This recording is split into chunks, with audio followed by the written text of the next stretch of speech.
Hi everyone, this is CA Hardik Thakkar and in this video we are going to cover time of supply in case of services. Time of supply of goods के ऊपर मैंने already video बना दिया है. If you haven't watched that so far, I request you guys to check that out as well. ठीक है, ये वाले वीडियो में हम TOS of services समझेंगे एंड उसको समझने के लिए सबसे पहले हमें ये समझना पड़ेगा कि टाइम ऑफ सप्लाई में और सर्विसेज में इनवॉइस का क्या सिग्निफिकेंस है, डेट ऑफ पेमेंट का क्या सिग्निफिकेंस है and how important it is to issue invoice on time. तो सर्विसेज के अंदर भी दो तीन अलग अलग सिनेरियोस है, but the general scenario which is a very important scenario from an examination perspective is the general one. ठीक है, जनरल सिनेरियो में क्या है, सबसे पहले हमें ये पॉसिबिलिटी कंसिडर करना है that invoice is issued within the time limit under section 31. अभी सेक्शन 31 की टाइम लिमिट क्या है इसको हम एक ही मिनट में डिस्कस करेंगे, बट सबसे पहले आप ये समझो कि अगर सर्विस प्रोवाइडर ने इनवॉइस सर्विस रिसीवर को टाइम पे इशू कर दिया, then in that case the time of supply will be the date of invoice or the date of payment whichever is earlier. ध्यान से सुनना, date of invoice और date of payment whichever is earlier. लेकिन ये कब होगा? Only when the invoice is issued within the time limit of section 31. यहां पर एक सबसे पहला इंपॉर्टेंट डिस्क्लेमर कि time of supply of service निकालते वक्त हमें डेट ऑफ पेमेंट को इग्नोर नहीं करना है कहीं पर भी. This was a very clear exclusion in TOS of goods that date of payment has to be excluded.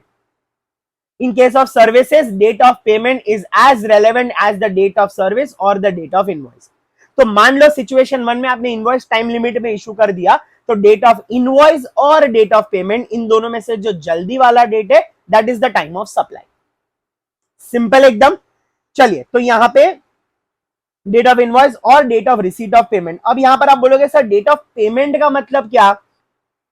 Date of payment मतलब वो डेट, if I am the service provider, what will be the date of payment from my and?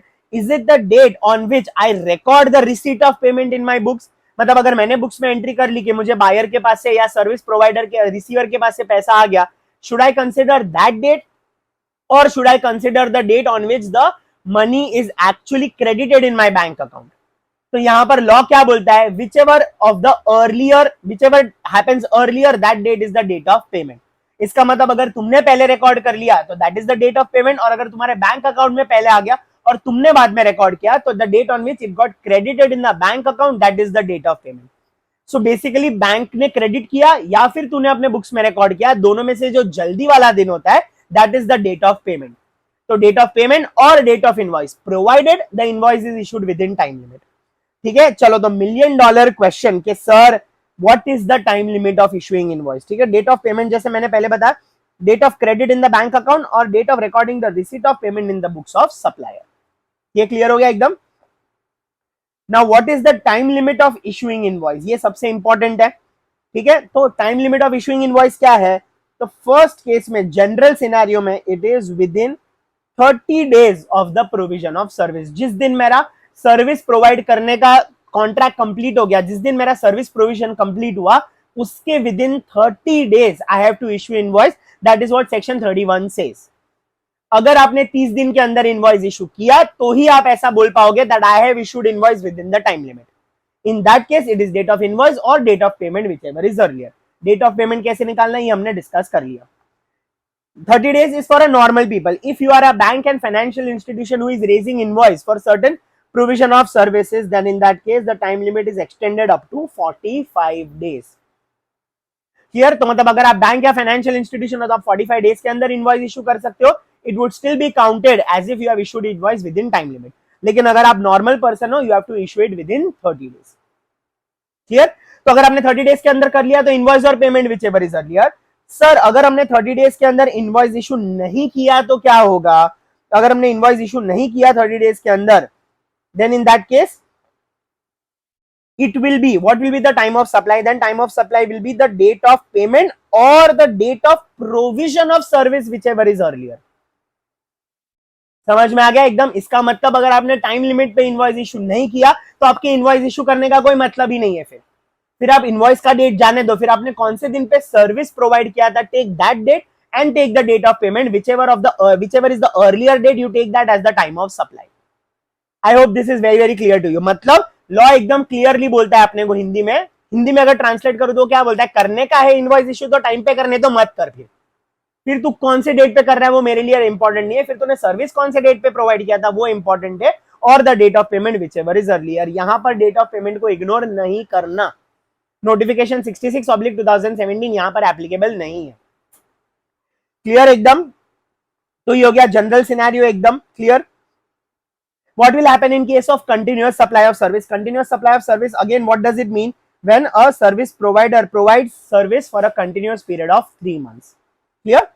तो यहाँ पर continuous supply में what will be the TOS, it will be the earlier of the following date.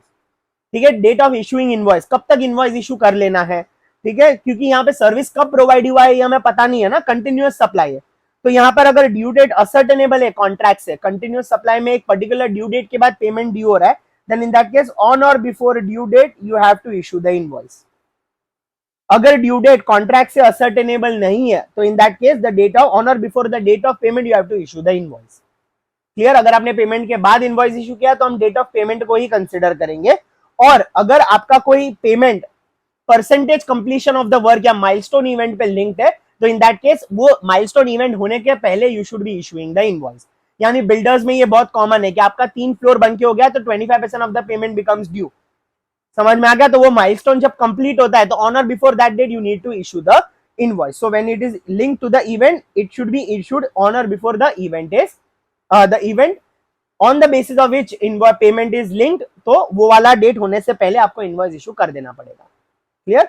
This is only in case of continuous supply of service. General वाले में 30 days and 45 days याद रखना है। Reverse charge अभी के लिए मैं स्किप करूंगा because it is not very important from an examination point of view. Service consume through voucher, again voucher में सेम लॉजिक है, अगर स्पेसिफिक वाउचर है तो date of issuing voucher,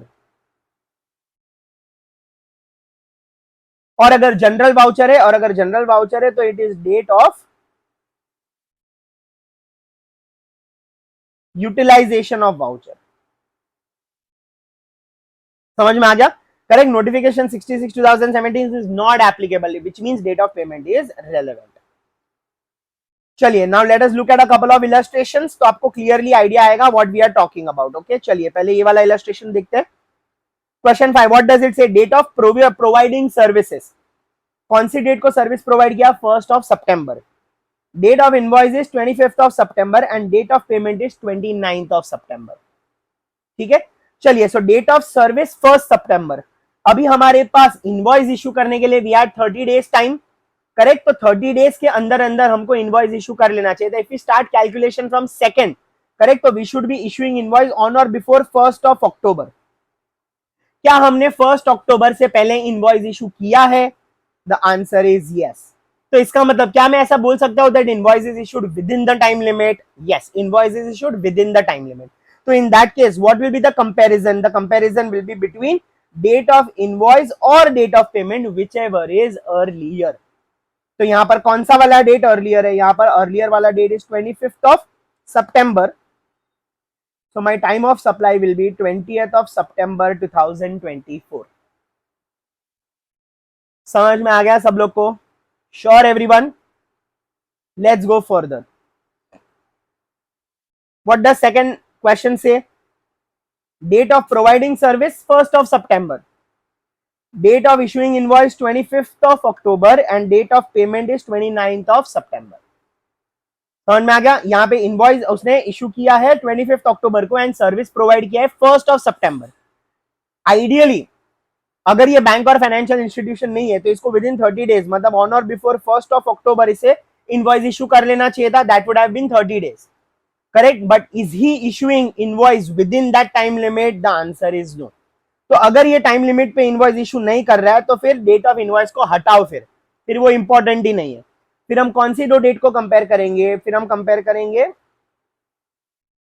date of service और date of payment whichever is earlier. In this case what is happening earlier? It is date of service. तो time of supply इस question में क्या हो जाएगा? 1 सितंबर 2024।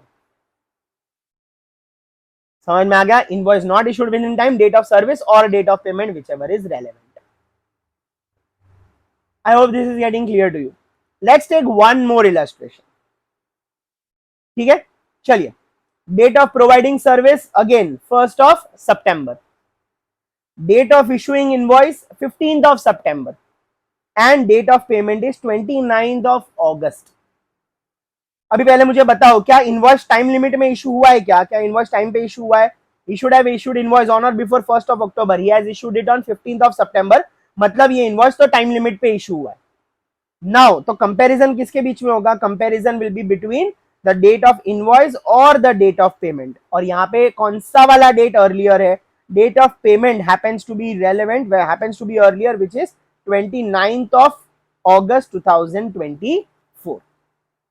समझ में आ गया? तो मैंने तीनों इलस्ट्रेशंस कवर किए. फर्स्ट वाले इलस्ट्रेशन में इनवॉइस टाइम पे इशू हो रहा था, लेकिन date of invoice was the time of supply. Second वाले इलस्ट्रेशन में इनवॉइस टाइम पे इशू नहीं किया and date of service became the time of supply. और इस केस में इनवॉइस टाइम पे इशू किया, लेकिन पेमेंट इतना जल्दी कर दिया that date of payment became time of supply. समझ में आ गया? So all the three possible permutation combination I have covered. आपको कॉन्सेप्ट याद रखना है. टाइम पे इनवॉइस इशू किया तो इनवॉइस और payment whichever is earlier, और अगर टाइम पे इशू नहीं किया तो डेट ऑफ सर्विस और date of payment whichever is earlier. Date of payment में कौन सा वाला डेट आप कंसिडर करोगे? जिस दिन वेंडर ने रिकॉर्ड किया पेमेंट वो दिन, या फिर जिस दिन उसके बैंक में एक्चुअली क्रेडिट हुआ वो दिन. इन दोनों में से अर्लियर वाला डेट. तो you get the date of payment, you get the date of invoice और the date of service, and you compare them and you find out your value of time of supply. I hope this is very, very clear to you, and I hope I'm able to explain you things which are relevant for your exam. Okay, thank you so much everyone for your time and attention. Kindly consider liking and commenting on the video if you find this useful, or कौन से topic पे you would want the videos to be made. So you can comment it down below and show some love. Thank you so much. I will see you guys in the next video.